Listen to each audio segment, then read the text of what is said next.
करायला घेतलंस, की सर्वात आधी ते होईल ना? नाही झालं तर काय? हेच विचार तुझ्या मनात येतात, हो ना? आणि म्हणून तू ते काम करायचं अथवा एखादी झेप घ्यायची टाळतोस, बरोबर ना?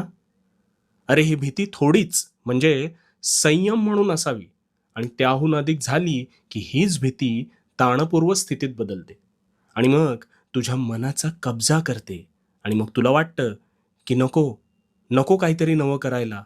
जे आहे तेच करू. इथेच, इथेच तू चुकतोस. अरे जी माणसं मोठी झाली ती का झाली? याचा कधी विचार केलायस का? त्यांचं कर्म हा त्यातला एक भाग, पण सगळ्यात महत्त्वाचं म्हणजे त्यांनी ह्याच भीतीवर आरूढ होऊन प्राप्त केलेला तो विजय. तुला काय वाटतं? त्यांना भीती वाटली नसेल? अरे का नाही वाटणार?